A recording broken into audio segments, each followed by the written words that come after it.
प्रणाली, आज काय बनवते जेवायला? आज एक ठिकरी बनवूया। ही सुरतमधील स्पेशल स्ट्रीट फूड डिश आहे।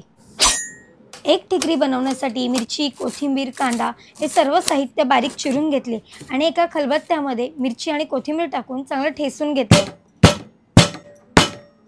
त्यानंतर गॅसवर तवा ठेवून त्याच्यावर बटर टाकलं आणि एक हाफ बॉईल बनवून डिशमध्ये काढून घेतलं। त्यानंतर परत एकदा तव्यावर बटर टाकून त्यामध्ये कांदा, टोमॅटो टाकून छान असं परतून घेतलं। त्यामध्ये मिरची, कोथिंबीरची पेस्ट टाकून परत एकदा परतून त्यामध्ये हळद, गरम मसाला, मिरची पावडर, लाल तिखट हे सगळं टाकून परत एकदा परतून घेतलं आणि अंडं किसून घेतलं। अंडं किसून झाल्यानंतर परत एकदा छान असं परतलं, त्यामध्ये पाणी ॲड करून छान असं स्मॅश करून घेतलं। स्मॅश केल्यानंतर परत एकदा त्यामध्ये चीज किसून परत एकदा छान असं परतून त्याच्यावर कोथिंबीर टाकली। चवीनुसार मीठ टाकून परत एकदा परतून हाफ बॉईलवर सगळी ग्रेव्ही टाकली। तडक्याची ग्रेव्ही करण्यासाठी तव्यामध्ये बटर, तिखट मसाला आणि अंड्याचं बलक टाकून चांगलं मिक्स करून त्यामध्ये थोडंसं पाणी टाकलं आणि त्याची ग्रेव्ही करून घेतली आणि ग्रेव्हीमध्ये थोडंसं चीज किसून परत एकदा परतून घेतलं। ग्रेव्हीचा तिसरा लेयर लावून घेतला आणि परत एकदा तव्यामध्ये हाफ बॉईल बनवून त्यावर सर्व केलं आणि वरून कोथिंबीर टाकली आणि थोडंसं चीज किसून घेतलं आणि एका बाजूला आपले पाव गरम करून घेतले। खरंच ही डिश खूप छान लागते, तुम्हीही नक्की ट्राय करा आणि केल्यावर मला कमेंटमध्ये नक्की कळवा।